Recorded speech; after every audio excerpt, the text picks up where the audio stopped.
नमस्कार मित्रों, मैं कौशल उपाध्याय अपने YouTube चैनल गोमा एस्ट्रो के माध्यम से आज फिर मैं एक नया वीडियो लेकर के आपके सामने उपस्थित हुआ हूँ। जैसा कि कल हम लोगों ने काफ़ी कुछ सीखा, आज सीखने का क्रम आगे बढ़ाते हैं और बात करते हैं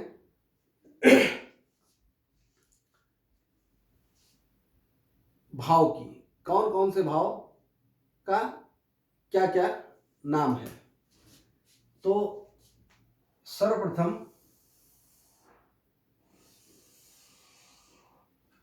हम एक ब्रह्मांडीय चार्ट बना लेंगे जिसे कुंडली भी कहा जाता है, और इसमें हम सीखेंगे कि किस किस भाव को क्या क्या कहते हैं, केंद्र कौन कौन से होते हैं, त्रिकोण कौन कौन से होते हैं, त्रिशुधाय भाव कौन कौन से होते हैं, यह आज हम देखेंगे। जैसा कि कल भी मैंने आप लोगों को बताया था कि कुंडली में 12 भाव होते हैं। प्रथम, द्वितीय, तृतीय, चतुर्थ, पंचम, षष्ठ, सप्तम, अष्टम, नवम, दसम, एकादश और द्वादश। गिनती अगर हम करें तो 1 2 3 4 5 6 7 8 9 10 11 12 भाव होते हैं।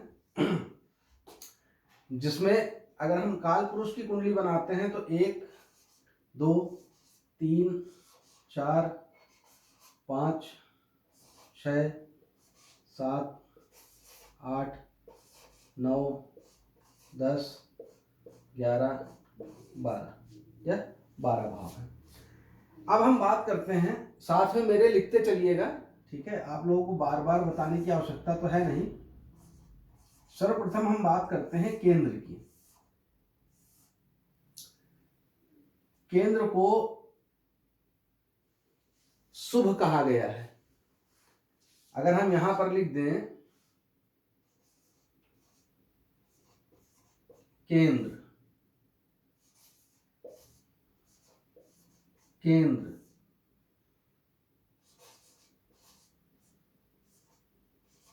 केंद्र,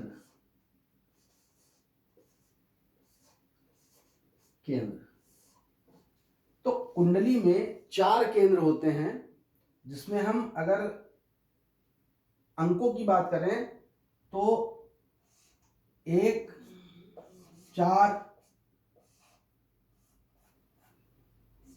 7 और 10। 1 4 7 10 ये हमारे क्या हो जाएंगे, केंद्र। केंद्र शुभ होते हैं, परंतु अपनी शुभता कायम रखने में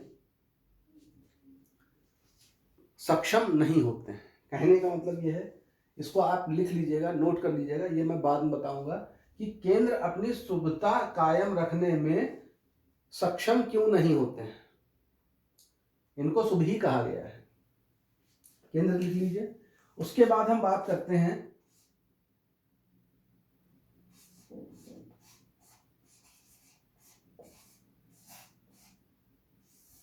त्रिकोण।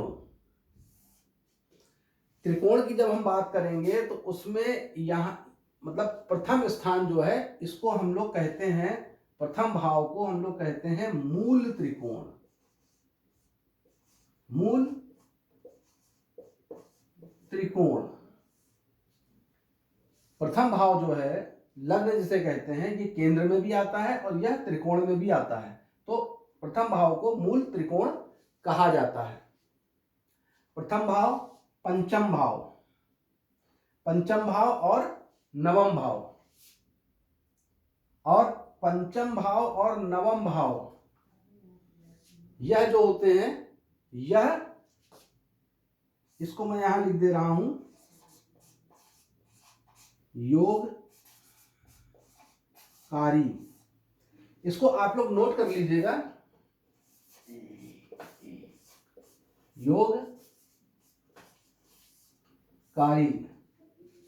त्रिकोण में आपको लिखना है 1 5 9। पांचवा योगकारी, नवा योगकारी। और प्रथम भाव मूल त्रिकोण हो जाएगा, केंद्र भी है मूल त्रिकोण भी है। तो कहने का मतलब ये है कि ये शुभ स्थान है, ये शुभ स्थान है, ये शुभ स्थान है, ये शुभ स्थान है, यह योगकारी है, यह भी योगकारी है। और एक और आता है जिसको हम लोग कहते हैं पूर्ण योगकारी। वो कैसे बनता है ये भी मैं अभी आपको समझाऊंगा, लिखाऊंगा, बताऊंगा। ठीक है, पहले आप इसको नोट कर लीजिए। ये बहुत ही अच्छी चीज मैं आपको बता रहा हूं। क्यों? क्योंकि जन्म कुंडली देखने में आपको ये बहुत सहायता करेगी। जैसा कि आप लोगों ने देखा होगा कि कोई भी ज्योतिषीय गुरु जब आप उनके पास जाते हैं, वो जैसे ही आपकी लग्न कुंडली देखता है तो उसको बहुत सारी चीजें तुरंत समझ में आ जाती हैं। ग्रह कहाँ बैठा है, क्यों बैठा है, कहाँ दृष्टि रख रहा है, किसके साथ योग बन रहा है, किसके साथ युति बन रही है, शुभ योग बन रहा है, राजयोग बन रहा है, अशुभ योग बन रहा है। अभी इसकी बात मैं कर ही नहीं रहा हूं। अभी मैं सिर्फ इसकी बात कर रहा हूं कि इस पूरे ब्रह्मांड में कौन कौन से भाव ऐसे हैं जो शुभ हैं, योगकारी हैं। ये आप नोट कर लीजिए। अगर आपने नोट कर लिया है या स्क्रीनशॉट खींच लिया है तो मैं इसको साफ कर देता हूं ताकि मुझे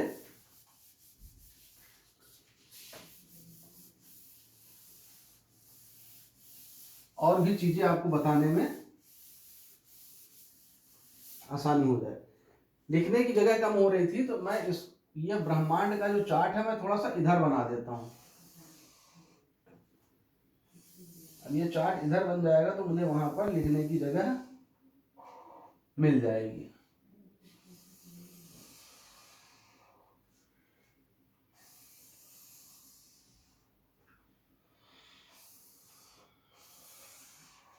अब तक तो आप लोगों ने यह चार्ट बनाना सीख लिया होगा। 1 2 3 4 5 6 7 8 9 10 11 12। हम लोगों ने केंद्र की बात कर ली, हम लोगों ने त्रिकोण की बात कर ली। अब हम लोग बात करते हैं त्रिशधाय की।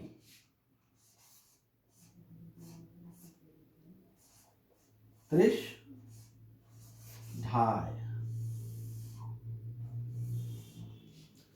त्रिशधाय का मतलब तीसरा, छठा और 11वां स्थान।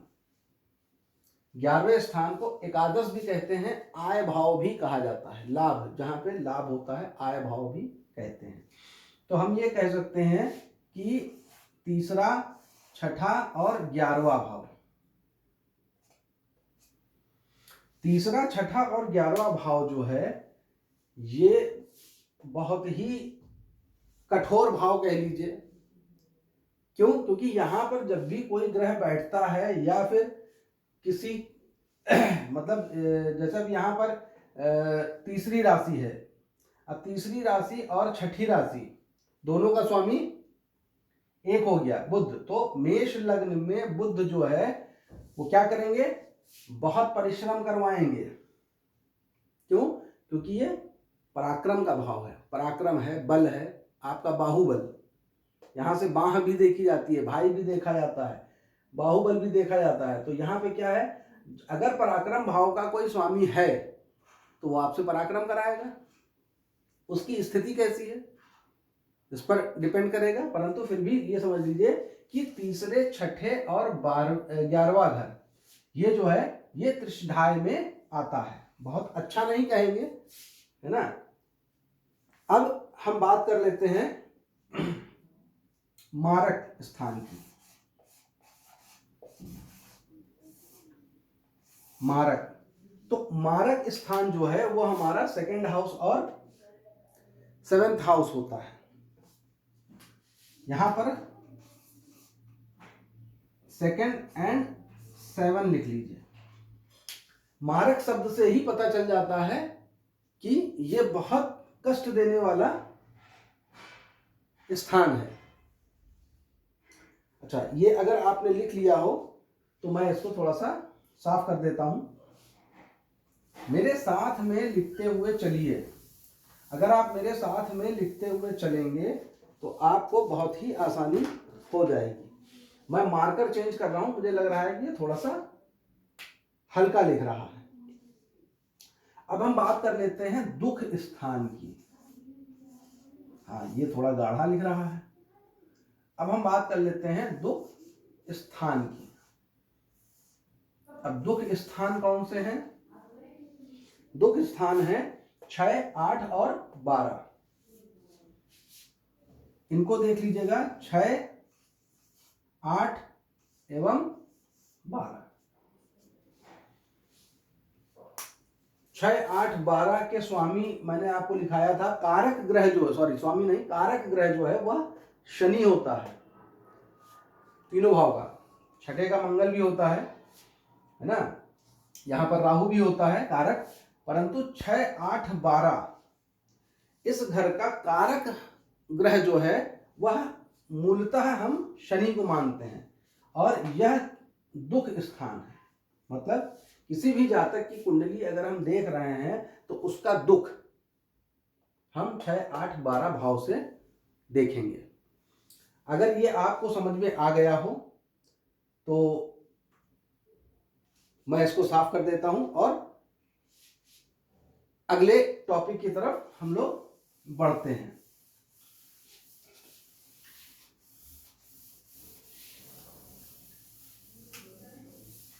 अगर आप धैर्यता पूर्वक मेरा वीडियो देखेंगे और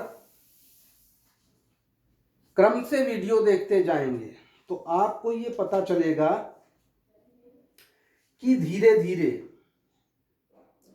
आप एस्ट्रोलॉजी में पारंगत होते जा रहे हैं।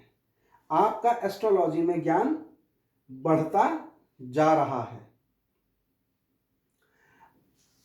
मैंने आपको शुभ बता दिया, अशुभ बता दिया, केंद्र बता दिया, त्रिकोण बता दिया, पूर्ण योगकारी भी वहां पे बता दिया। उसके बाद मैंने किस भाव को क्या क्या कहा जाता है, केंद्र कहा जाता है, त्रिकोण कहा जाता है, त्रिशुधाय कहा जाता है, मारक कहा जाता है, दुख स्थान कहा जाता है, ये मैंने आपको बता दिया। अब हम बात करते हैं पूर्ण योगकारी की। तो मैं फिर से एक चार्ट बना दे रहा हूं ताकि आपको समझने में आसानी हो जाए, क्योंकि मैं ऐसे अगर लिख दूंगा तो शायद आप ना समझ पाए, और मैं ये नहीं चाहता हूं कि आपको किसी भी प्रकार से समझने में दिक्कत हो। क्यों? क्योंकि मैंने आपसे यह कहा है कि मैं आपको बहुत ही आसान भाषा और शैली में ज्योतिष सिखा दूंगा। 1, 2, 3, 4, 5, 6, 7, 8, 9, 10, 11, 12। अब मैंने यहां पर लिखा था शुभ, यहां भी शुभ। वैसे पहले तो केंद्र लिखा था, लेकिन अब मैं यहां पे शुभ शुभ शुभ लिख दे रहा हूं। केंद्र जो है वह शुभ होता है। और यहां पर मैंने लिखा था योगकारी। अब यहां पर भी इसको आप ऐसे देख लीजिए, सॉरी, योगकारी। वहां लिखने की जगह नहीं थी, इसलिए मैंने इसको घुमा करके यहां लिख दिया है कि पंचम भाव और नवम भाव योगकारी होता है। अब हम बात करते हैं पूर्ण योगकारी की। तो पूर्ण योगकारी कैसे बनता है? पहले हम यहां लिख लेते हैं पूर्ण योगकारी। पूर्ण योगकारी। अब पूर्ण योगकारी कैसे बनता है? अगर हम बात करें कि जैसे मान लीजिए शुभ भाव में किसी ग्रह की राशि है और उसी ग्रह की राशि योगकारी योगकारी भाव में भी हो तो शुभ प्लस योगकारी इज इक्वल टू पूर्ण योगकारी कहलाएगा। कैसे?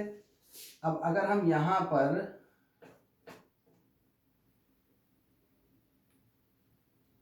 ये हटा दें,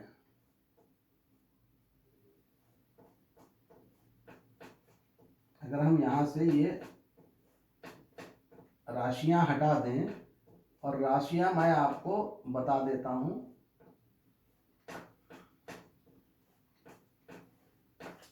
वो आप लोग बाद में देख करके समझ जाएंगे। अगर हम यहां पर मकर लग्न बना दें,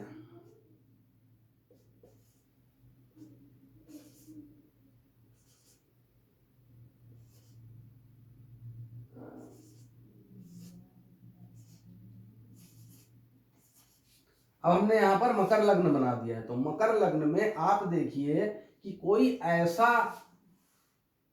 ऐसी राशि है जो त्रिकोण में भी हो और केंद्र में भी हो। तो यहां पे जो मुझे दिखाई दे रहा है वो त्रिकोण में दूसरी राशि है। दूसरी राशि हो गई वृष। आप लोग अपने पुराने उसमें उठा के देखिए, दूसरी राशि का स्वामी दूसरी राशि वृष राशि होती है, और केंद्र में देखिए सप्तम राशि है। सप्तम राशि है तुला। दोनों राशियों का स्वामी कौन है?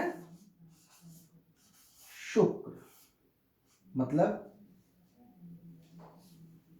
अगर त्रिकोण और केंद्र या केंद्र और त्रिकोण का स्वामी एक ही हो तो क्या बन जाएगा? शुभ प्लस योगकारी इज इक्वल टू पूर्ण योगकारी। तो मकर लग्न में शुक्र जो है वह पूर्ण योगकारी होगा। कहने का तात्पर्य यह है कि मकर लग्न के जातक के जीवन में जब शुक्र की महादशा आएगी, इस बात को बहुत अच्छे से समझिएगा कि जब मकर लग्न के जातक के जीवन में शुक्र की महादशा आएगी तो इनको संपूर्ण प्रकार का भौतिक सुख प्राप्त होगा। जीवन में बहुत तेजी से उन्नति करेंगे। क्यों? क्योंकि यह पूर्ण योगकारी है, शुभ भी है और योगकारी भी है, जिससे पूर्ण योगकारी यह ग्रह बन रहा है। तो ये बात आपको समझ में आ गई होगी। मैं इसको यहां से थोड़ा सा साफ कर देता हूं क्योंकि लिखने की जगह नहीं बची है। हाँ, अब यहां पर मैं अन्य लग्न को भी देख सकता हूं। जैसे इसको साफ कर देते हैं। अब सूत्र आपको समझ में आ गया होगा, तो अब हम लोग यहां पर बहुत अच्छे से इसको समझ सकते हैं। अभी मैंने बात करी थी मकर लग्न की। आप लोग अपना अपना लग्न देख लीजिए। मैंने आप लोगों को बता ही दिया है कि आपका जन्म का दिनांक, आपका जन्म का समय और आपका जन्म का स्थान किसी भी ऐप में डालेंगे तो आपकी जन्म कुंडली निकल करके सामने आ जाएगी। इस प्रकार का होगा, वहां पर हो सकता है लिखा हो लग्न कुंडली। तो लग्न कुंडली आपको देखना है। मान लीजिए किसी का वृष लग्न है तो 2 3 4 5 6 7 8 9 10 11 12 1। आपको इसमें बैठे हुए ग्रहों को नहीं देखना है, आपको सबसे पहले देखना है कि इनका लग्न क्या है और कौन कौन सी राशि कहां कहां पर बैठी है। मुझे अभी ग्रहों से कोई मतलब नहीं है। तो आप इसमें देख सकते हैं कि कोई ऐसा ग्रह है जो केंद्र और त्रिकोण, सबसे पहले त्रिकोण देखिए, ये त्रिकोण भाई, यहां 6 राशि है। 6 राशि का स्वामी कौन हो गया? बुध। क्या बुध त्रिकोण केंद्र में आ रहा है? नहीं आ रहा है, क्योंकि यहां पर है, तो बुध नहीं होगा। अब दूसरा त्रिकोण देख लीजिए, यहाँ पे 10वीं राशि है, 10वीं राशि कौन सी हो गई? मकर। अब 10वीं राशि अगर मकर है तो इसकी दूसरी राशि कौन सी है? 11वीं राशि, कुंभ राशि। कुंभ राशि कहाँ है? कहीं त्रिकोण में, सॉरी, कहीं केंद्र में आपको दिखाई दे रहा है? हाँ, दिखाई दे रहा है, यहां पर चौथे केंद्र में, 1 2 3 4, चौथे केंद्र में हमें दिखाई दे रहा है। तो मतलब केंद्र और त्रिकोण का स्वामी एक ही ग्रह है। तो यहां पर कुंभ राशि केंद्र में है, तो ये प्लस हो गया, मतलब शुभ प्लस योगकारी। तो यहां पर क्या हो गया? शनि आपका पूर्ण योगकारी होता है। अब हम ये सीधे सीधे कह सकते हैं कि वृष लग्न की कुंडली वाला जो भी जातक होगा, उसके जीवन में जब भी शनि की महादशा आएगी, शनि की महादशा आएगी, तो इस जातक को अपने हर कार्य में सफलता प्राप्त होगी, बहुत तेजी से उन्नति करेगा। ये अब आप लोग समझ लीजिए। अच्छा, ये मैंने आपको समझा दिया है। आप लोग सभी लग्न की कुंडलियां बना करके इस सूत्र को उसमें अप्लाई कर सकते हैं। ये आपका होमवर्क है कि अब आप लोग सारे लग्नों की कुंडली बना करके अप्लाई करेंगे। अच्छा, अभी मैंने आपको बताया कि पूर्ण योगकारी, योगकारी शुभ। तो मैंने ये भी कहा कि जब उसकी दशा आएगी, तो दशा कितने प्रकार की होती है? यहां पर हम लिख देते हैं दशा, ठीक है। सर्वप्रथम महादशा। महादशा, महादशा के अंदर आती है अंतरदशा। इसको नोट कर लीजिएगा क्योंकि ये आपके बहुत काम आएगा। अंतरदशा, फिर अंतरदशा के अंदर आती है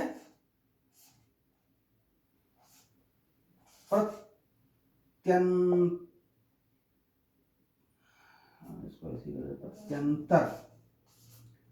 प्रत्यंतर दशा। प्रत्यंतर दशा, प्रत्यंतर दशा के अंदर आती है सूक्ष्म दशा। सूक्ष्म दशा, सूक्ष्म दशा के अंदर आती है प्राण दशा।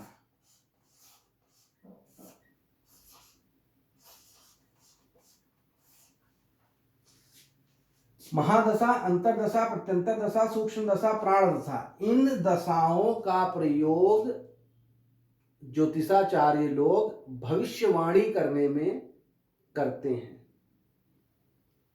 जैसे जातकों का अपना प्रश्न होता है कि हमें नौकरी कब मिलेगी, हमारी शादी कब हो जाएगी, हमारे बच्चे कब होंगे, हम मकान कब बनवाएंगे, हम नई गाड़ी कब खरीदेंगे। इस प्रकार के जो प्रश्न होते हैं उनका उत्तर इन दशाओं को देख करके, समझ करके दिया जाता है। आपकी कुंडली भी देखी जाती है, लेकिन मेन आधार ये हो जाता है। इसको आप लोग नोट कर लीजिए और चाहे तो स्क्रीनशॉट ले सकते हैं। अगर आप लोगों ने स्क्रीनशॉट ले लिया हो तो मैं इसको साफ कर देता हूं।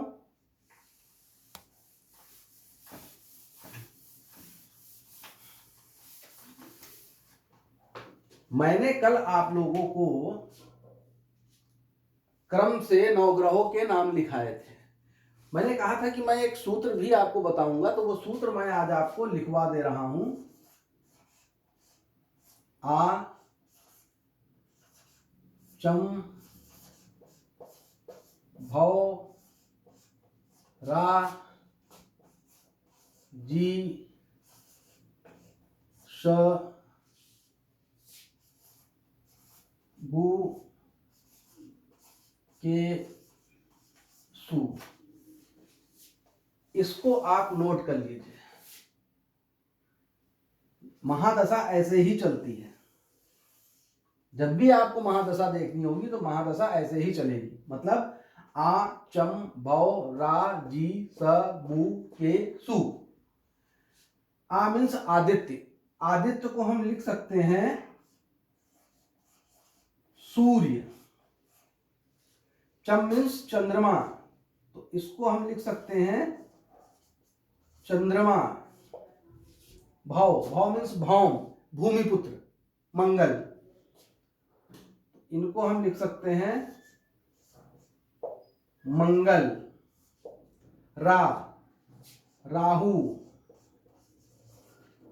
जी, जीव, जीव कहा जाता है, मतलब बृहस्पति, गुरु महाराज, तो यहां पर हम गुरु लिख देंगे, गुरु। शौ, शौ से आप समझ गए शनि। बू, बू से आप समझ गए बुध।